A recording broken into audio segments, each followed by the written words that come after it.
Interview দিয়ে আসলেন, আমরা জিজ্ঞেস করবো কী কোচিং জিজ্ঞেস করা হয়েছিল। তো ফার্স্ট অফ অল আপনার নামটা বলুন না, ডিস্ট্রিক্ট নামটা। আমার নাম কবিতা ফুল আর উত্তর 24 পরগনা থেকে আসছে। আর আমার কি সাবজেক্ট ছিল? আমার সাবজেক্ট ছিল ইংলিশ। আর আমার টেট পাস ছিল? টেট পাস হচ্ছে 2022। প্রথমে ঢোকার পর আমার কিছু দিয়েছিল।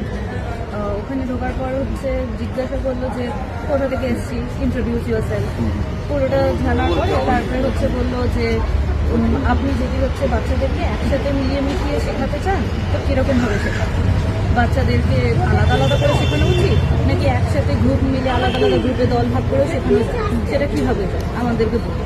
তারপরে আমার হচ্ছে ক্লাস 12-এ হচ্ছে কিছু সাবজেক্ট ছিল, সেই রিলেটেড কোয়েশ্চেন করেছে না, যেরকম ইংরাজি থেকে বেসিক ইংরাজি কিছু জিজ্ঞাসা করেছে, গ্রামার। আর হচ্ছে তারপর বললো যে আমার হচ্ছে ফ্যাশন স্টাডিজ ছিল 12-এ, তো আমি সিবিএসসি বোর্ডে, তো তখন বললো তাহলে ফ্যাশন স্টাডিজ যখন নিয়েছেন তাহলে হঠাৎ আপনি এই দিকে কেন, আপনি বাচ্চাদেরকে তাহলে ফ্যাশন স্টাডিজ নিয়ে কী শেখাবেন, কী শিক্ষা দেবেন, এইসব সাধারণ সিচুয়েশন বেসড হচ্ছে কোয়েশ্চেন করলো। তারপরে ডেমো দিতে বললো, হচ্ছে ডেমো আমাকে দিতে বলেছে ম্যাথস নিয়ে, ওনারাই বলে দিয়েছে হ্যাঁ যে ক্লাস 2-এর একটা ম্যাথসের উপরে ডেমো দিন।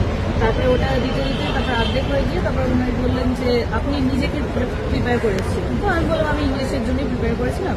তো তখন বললো যে তাহলে ইংরাজির উপরে আপনার যেটা মন পছন্দ আপনি একটা দিন, তারপর সেটা দিলাম। আমি আর্টিকেলস